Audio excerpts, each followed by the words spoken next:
কিশোরগঞ্জের করিমগঞ্জ হাওরে ১৫ দিনের এক শিশুর মরদেহ নিয়ে বাড়ি ফিরছিল একটি ট্রলার। শোকাহত পরিবারের অনুরোধও থামাতে পারেনি ডাকাতদের। ট্রলার থামিয়ে মোবাইল ফোন, নগদ টাকা ও সোলার ব্যাটারি লোড করে নিয়ে যায় তারা। এই ঘটনায় আবারও প্রশ্ন উঠেছে, রাতে হাওর পথ কতটা নিরাপদ?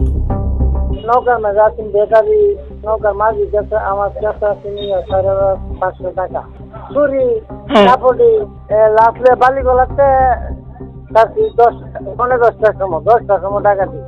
দিনই শান্ত, অথচ রাত নামলেই আতঙ্কের নাম হয়ে ওঠে হাওরের নৌপথ। প্রয়োজনের তাগিদে রাতেই যাতায়াত করেন অসংখ্য মানুষ।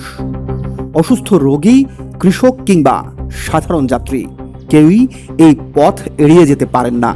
কিন্তু নিরাপত্তাহীনতার অভিযোগ বহুদিনের।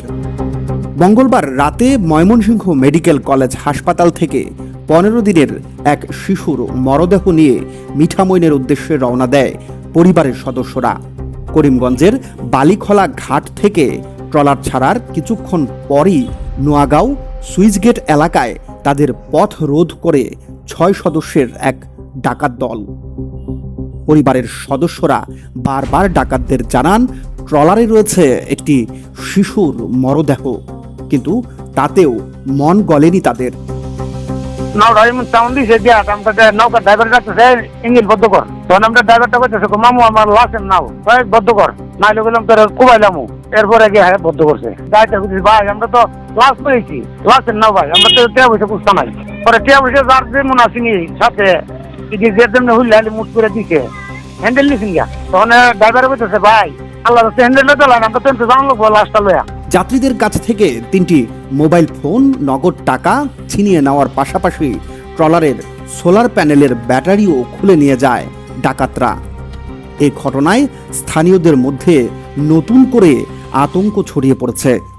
ওই ডাকাতি, ছিনতাই, এগুলোর ঘটনাও কিন্তু আস্তে আস্তে বাড়তেছে, যে দেশের আর্থসামাজিক এবং আইন শৃঙ্খলার অবনতি হওয়ার কারণেই এই বিষয়গুলো আবার নতুন করে মাথাচাড়া দিয়ে উঠছে। আইন শৃঙ্খলা বাহিনী যারা আছে তারা দায়িত্ব পালন করছে, তাদের আরো সচেতন হওয়া দরকার। হাওরবাসীর অভিযোগ, রাতের নৌপথে টহল কম থাকায় ডাকাতরা সুযোগ নিচ্ছে। তারা নিয়মিত নৌ টহল ও কার্যকর নিরাপত্তা নিশ্চিত করার দাবি জানিয়েছেন।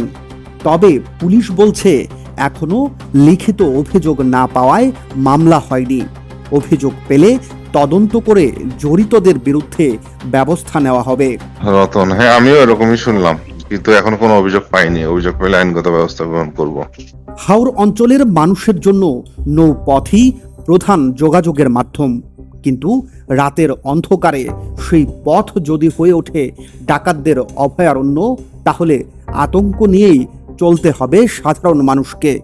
এমনকি শোকাহত একটি পরিবারের শিশুর মরদেহ বহনকারী ট্রলারও যখন ডাকাতদের হাত থেকে রেহাই পায় না, তখন নৌপথের নিরাপত্তা নিয়ে নতুন করে প্রশ্ন উঠছে।